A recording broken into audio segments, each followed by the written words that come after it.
Bonsoir, le chef de l'État, professeur Alpha Condé, a reçu en audience l'ancien président nigérian Olusegun Obasanjo.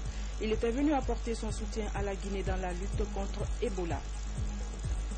Nous sommes le 3 mai et c'est la journée internationale de la liberté de la presse, occasion d'attirer l'attention sur les conditions de vie et de travail des journalistes. Elle s'appelle Adama Ouri Diallo. Cette fillette de 10 ans est victime du mauvais traitement de 2 femmes qui l'ont attachée et mis le feu à ses mains.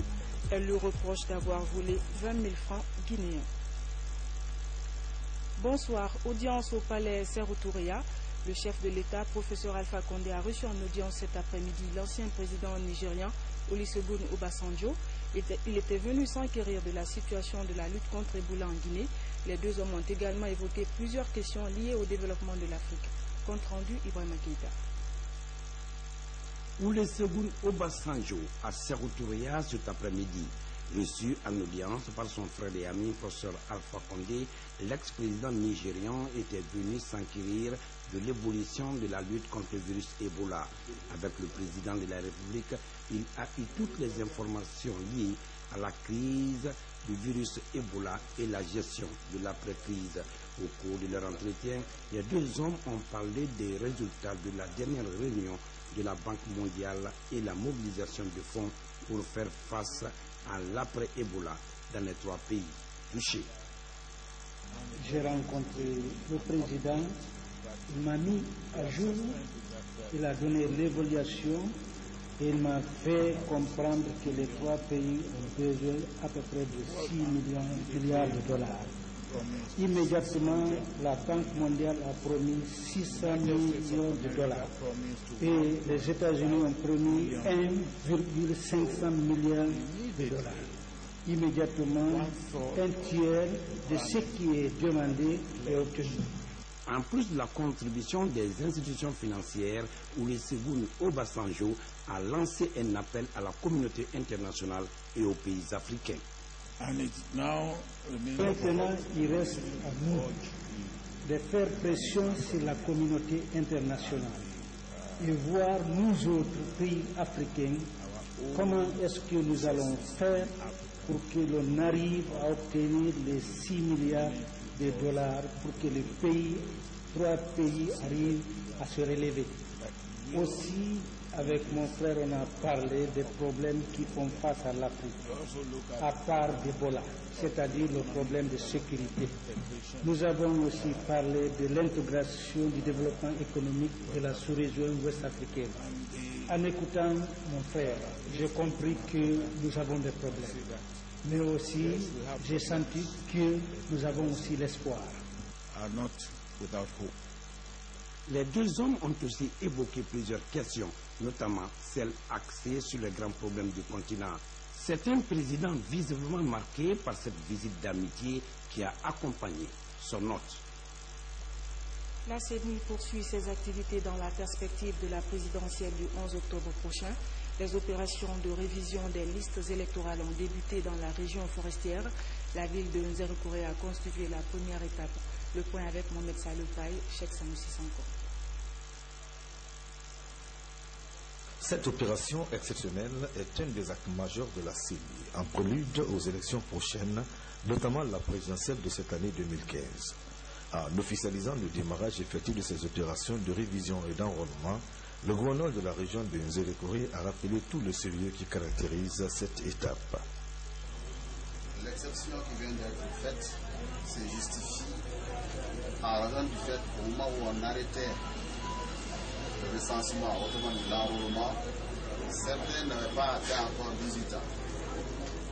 Et d'autres, pour une raison ou une autre, n'ont pas eu la chance d'être enrôlés. Et ayant le souci de la réussite des élections, la CENI a fait utile de faire cette révision exceptionnelle pour prendre en compte ceux qui n'ont pas eu la chance d'être enrôlés en ce temps. Le démarrage de cette opération dans la région de Nzérékouré est une satisfaction, a déclaré le représentant de la CENI, qui se réjouit déjà de la mobilisation des populations pour ce premier jour. Et ce qui est intéressant pour moi, c'est l'engouement qui est là.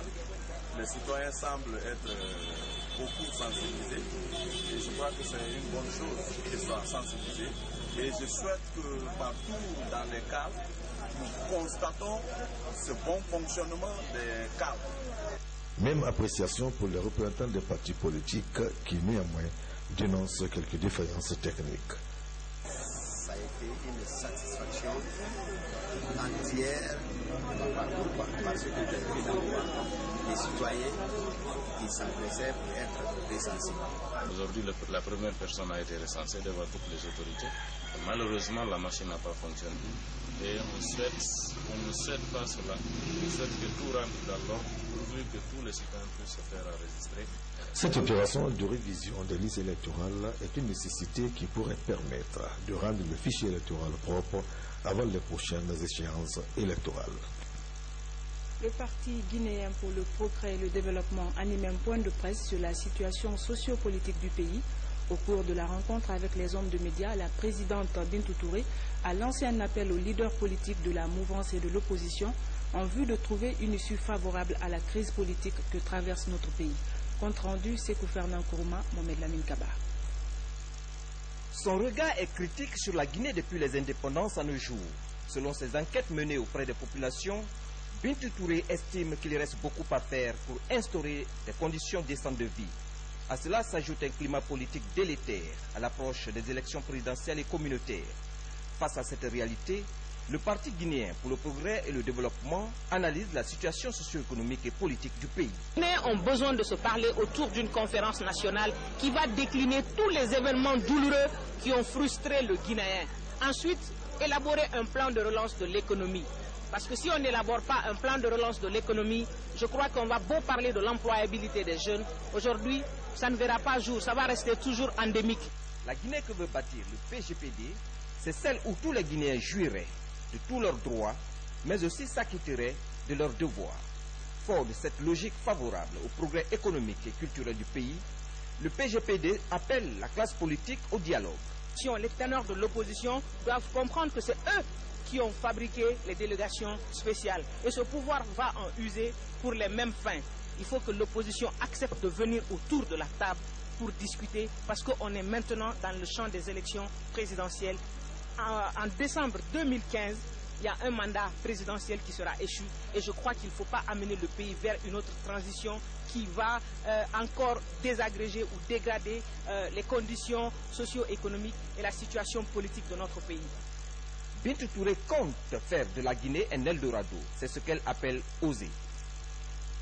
Voilà un appel de Bintou Touré. Nous sommes le 3 mai et c'est la journée mondiale de la liberté de la presse. En prélude de la commémoration de cette journée, l'Association des jeunes reporters de Guinée attire l'attention sur les conditions de travail des journalistes dans les médias privés. Elle a mené une enquête qui révèle qu'au sein des 30 radios privées que compte notre pays, seules 2 stations signent réellement un contrat de travail avec les journalistes et 11 radios seulement appliquent le SMIC, c'est-à-dire le salaire minimum interprofessionnel fixé à 440 000 francs guinéens. Explication Yaya Silla. Une minute de silence à la mémoire des journalistes disparus au courant de l'année pour entamer cette conférence de presse. L'association des jeunes reporters a ensuite décliné le résultat d'une enquête menée dans 30 rédactions des médias privés guinéens. Enquête portant sur le contrat de travail, le SMIG, salaire minimum interprofessionnel garanti, et l'assurance.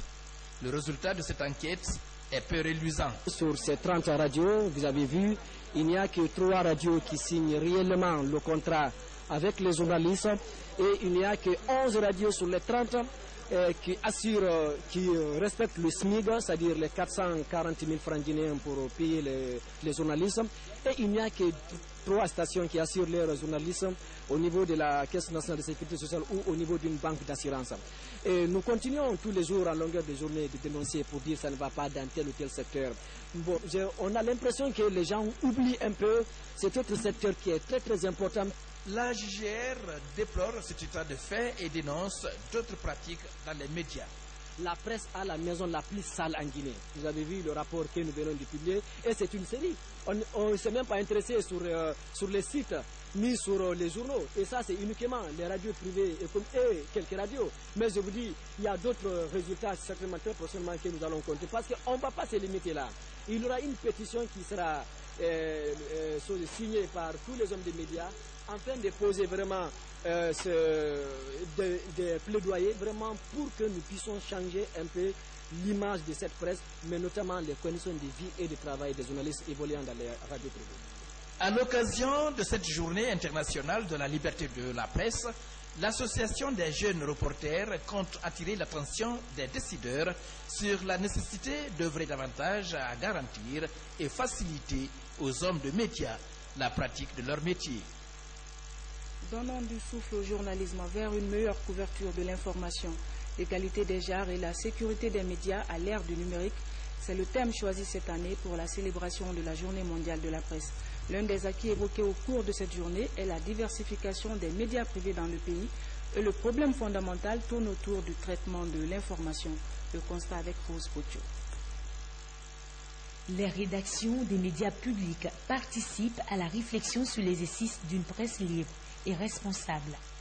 La RTG Boulbinet, le OREA, l'AGP et la RTG Coloman, jusqu'ici responsables des médias publics au service de la population. À l'occasion de la célébration de la journée de la presse, les responsables de ces médias donnent leur avis. La liberté de la presse, telle que nous la célébrons aujourd'hui, nous la fêtons dans le travail.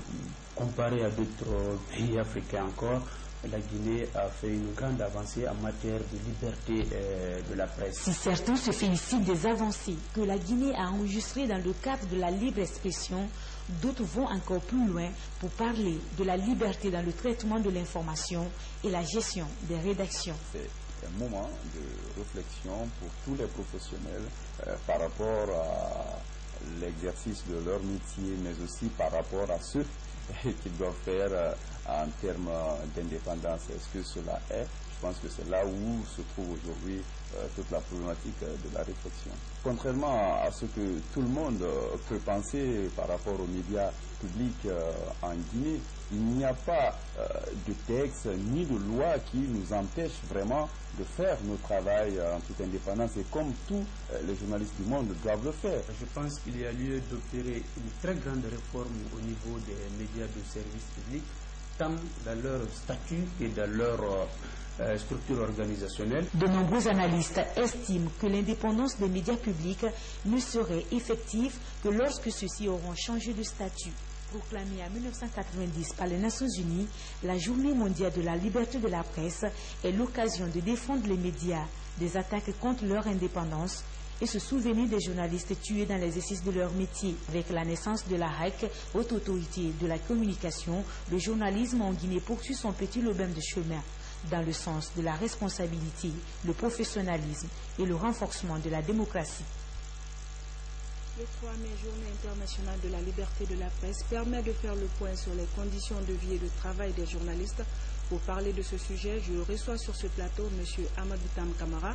Il est le directeur général du site d'information Guinée News, également le président du conseil d'administration de la Maison de la Presse. Bonsoir Tam. Bonsoir Adèle. Merci à vous d'avoir répondu à notre invitation.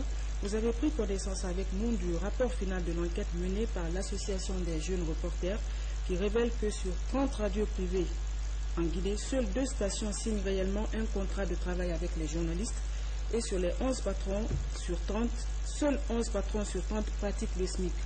Cela n'est-il pas un frein au développement de la presse en Guinée? Oui, ce rapport est accablant, il est certes accablant, mais il n'est pas nouveau. Il n'est pas nouveau en ce sens que avant ces jeunes reporters, ce même constat avait été fait par une équipe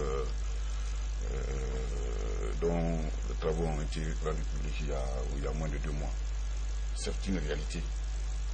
Maintenant, je suis simplement étonné qu'il se soit limité aux radios, parce que les mêmes réalités nous avons vu dans le reportage. Dans les reportages, voilà, ce sont valables pour la presse écrite, pour la presse en ligne et tout. Mais moi, je vous dis que je les encourage non seulement à faire cela, mais au-delà. Il faudra qu'ils changent la structure même de leur association, qu'ils se muent plutôt en syndicat. Parce qu'en tant que syndicat, il faudra mieux défendre, ils ont le droit de grève et tout cela. Mais en étant, parce qu'il y a beaucoup d'associations de journalistes disparates et donc qui se gênent dans le fonctionnement. Il est bon aujourd'hui que pour cette corporation-là, que les gens se syndiquent et que ensemble ils se réunissent pour pouvoir mieux défendre leurs intérêts. Mais ceci étant dit, le constat il est réel, il est patent. Maintenant, il y a d'autres causes. Eux-mêmes, en tant que jeunes journalistes, parce qu'ils sont seulement bornés sur les cas des radios. Pourquoi on est salarié dans une radio et en même temps on est employeur sur un site internet ou dans un journal? Parce qu'il y a ce problème aussi qui se pose.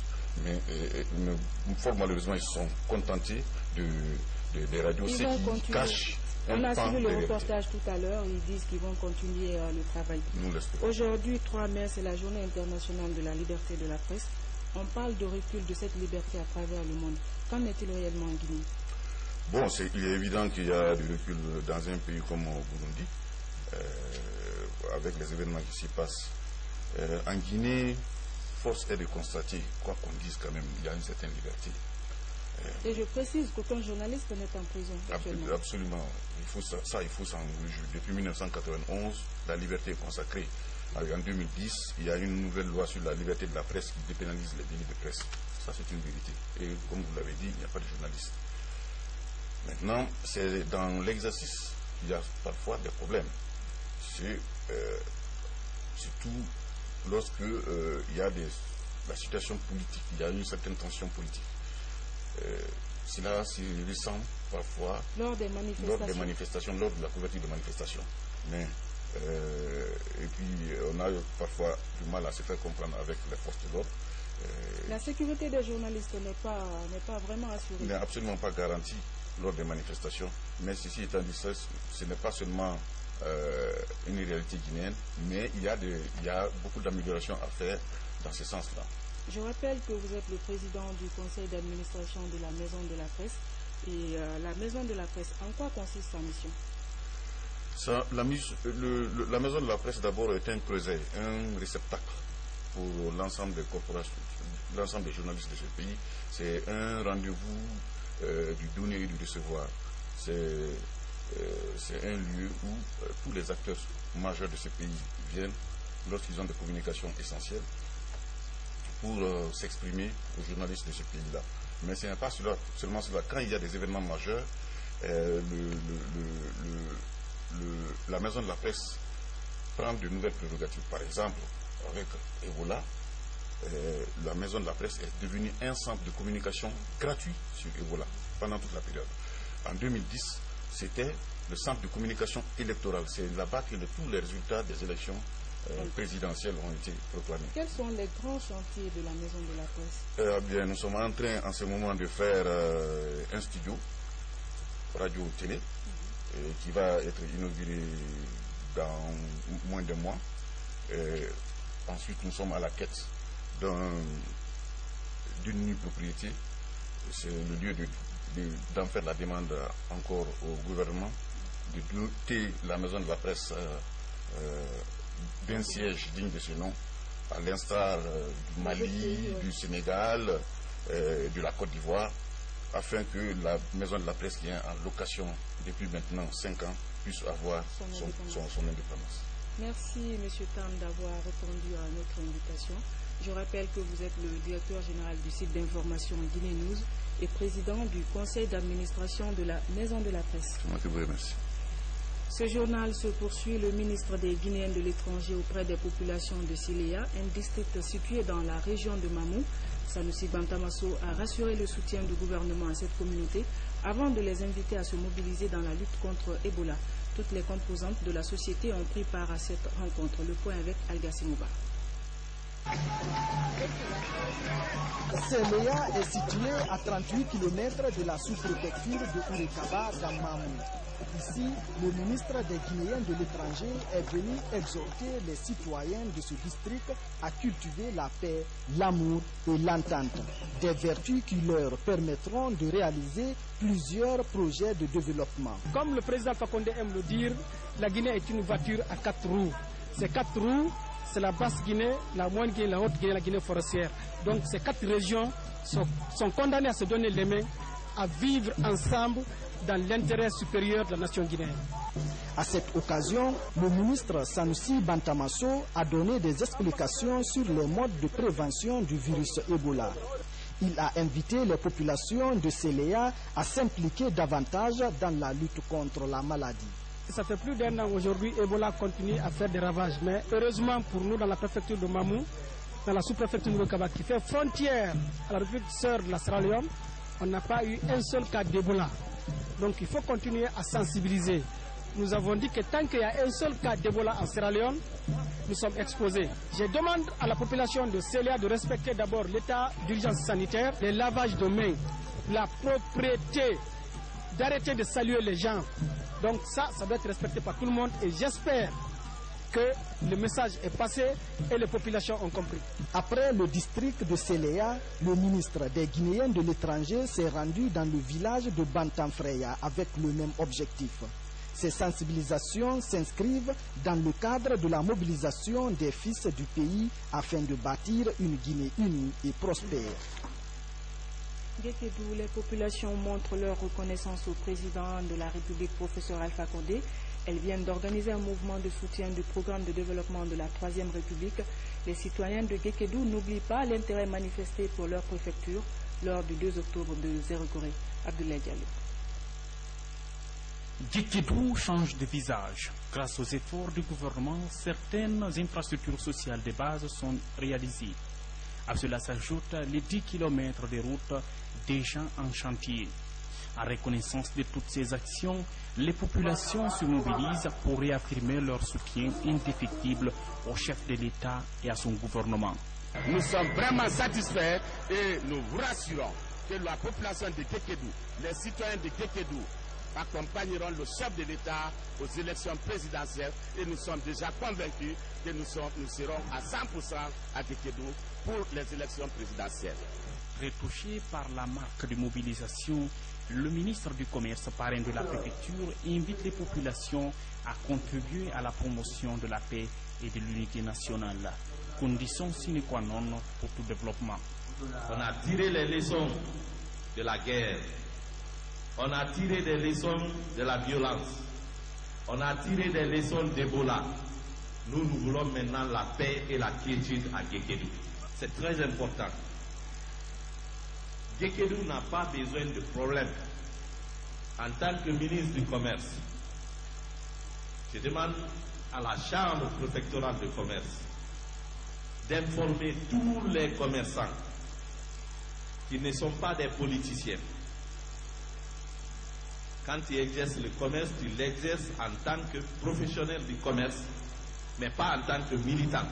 Dans leur message, les autorités administratives ont salué l'engagement du gouvernement dans la lutte contre le virus Ebola. Considéré comme l'épicentre de l'épidémie, aujourd'hui, Guékédou est à 200 jours sans Ebola. L'Association pour le développement intégré des femmes de Kankan soutient les projets de développement du président de la République, professeur Alpha Condé. Elle vient d'organiser une manifestation de soutien aux actions du chef de l'État.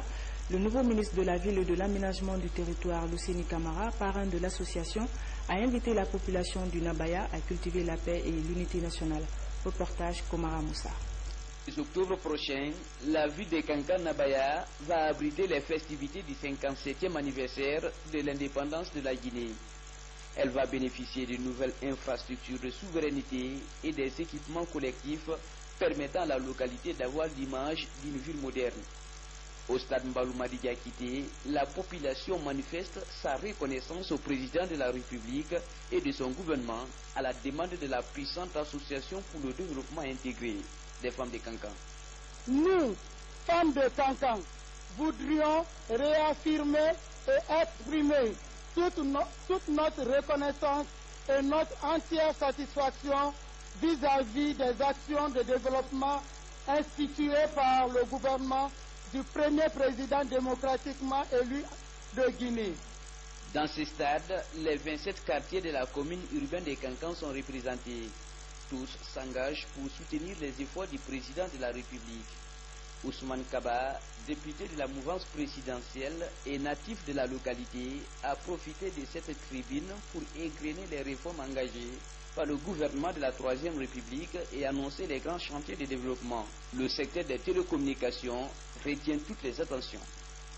Le gouvernement et le professeur Alpha Condé sont en train d'investir plus de 300 millions de dollars dans les fibres optiques. Le fait d'avoir des fibres optiques qui vont venir dans toutes les préfectures et toutes les sous-préfectures de la Guinée, ceci va placer la Guinée au cœur de la révolution des télécommunications et au cœur de la modernisation au bon gré et pour la bonne satisfaction de l'ensemble de nos étudiants. Le tout nouveau ministre de la Ville et de l'Aménagement du Territoire et parrain de l'association encourage ici la population à promouvoir la paix et à continuer le combat pour le rayonnement de la démocratie dans notre pays. Nous voudrions vraiment appeler à l'unité d'action à Kanka dans toute la Guinée, toutes les ethnies confondues, pour dire au professeur que ce qu'il a fait en 5 ans n'est pas allé vers des ingrats. La Guinée toute entière voudrait le récompenser, le remercier le 11 octobre. Des pas de danse de la communauté mandingue et de Macenta ont impressionné l'assistance. Sans oublier cette jeune fille qui appelle les Guinéens à l'unité nationale. Retour sur le littoral à Koya, un nouveau centre hospitalier vient d'être inauguré par le ministre délégué à la Défense nationale. L'infrastructure devrait renforcer la couverture sanitaire de la localité. Il y a eu du monde à la cérémonie qui a mobilisé autorités préfectorales et communales ainsi que les élus locaux. Reportage Mangué d'Antomasouma. La mise à disposition de la communauté de ce centre de santé rénové a mobilisé les représentants de toutes les couches sociales de Doumbouya, mais aussi des localités voisines. Dans une liesse populaire, les différents groupements féminins se sont réjouis du travail accompli après 4 ans de souffrance. Le président du conseil de quartier a loué les efforts des contribuables et rappelé ce qui reste à faire. Victime d'incendie, ce centre aujourd'hui rénové grâce à tous les citoyens et cependant confrontés à un manque à gagner. Il s'agit de tables de bureau et chaises, des lits de matelas pour les patients, d'un réfrigérateur, d'un groupe électrogène pour sécuriser les vaccins, enfin d'un forage pour l'approvisionnement du centre en eau potable. Le directeur préfectoral de la santé et le chef de centre ont remercié les bonnes volontés qui se sont investies pour cette rénovation. Réconforté par la détermination et le courage des responsables de Doumbouya, le ministre Abdul Kabele Kamara a dit que les besoins exprimés seront satisfaits. Ce centre de santé était un centre très stratégique. Tous les villages environnants en profitaient.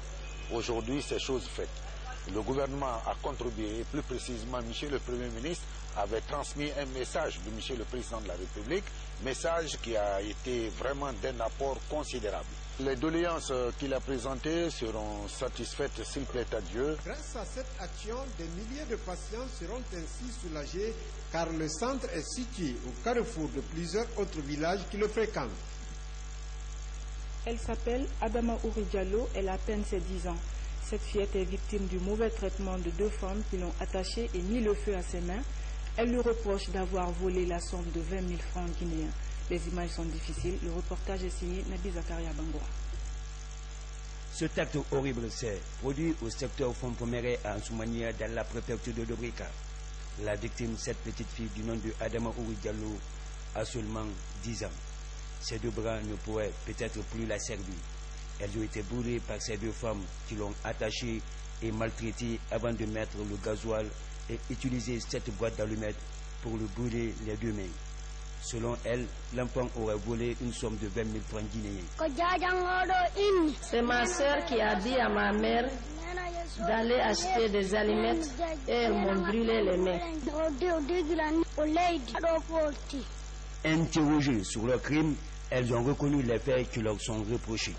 J'ai dit à ma mère de ne pas la brûler, mais de la frapper pour la faire peur.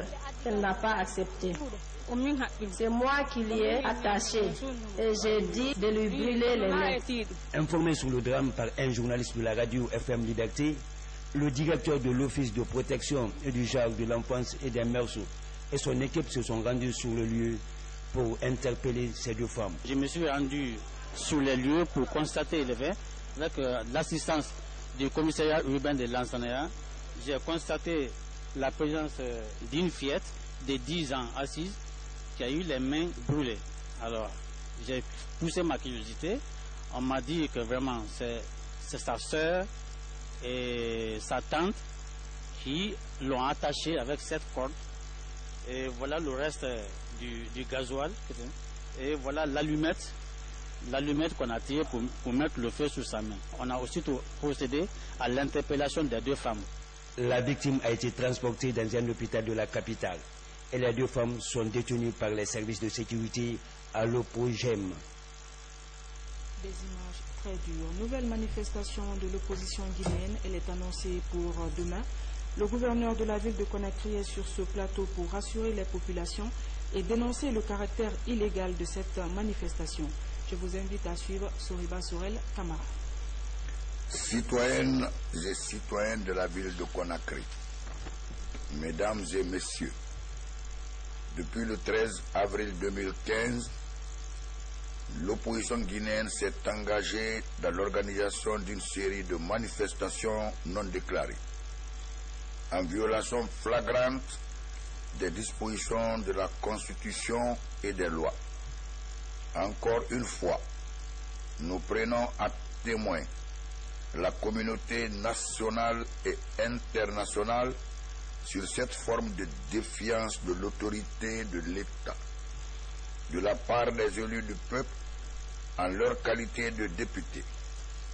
Une défiance qui prend des proportions inquiétantes.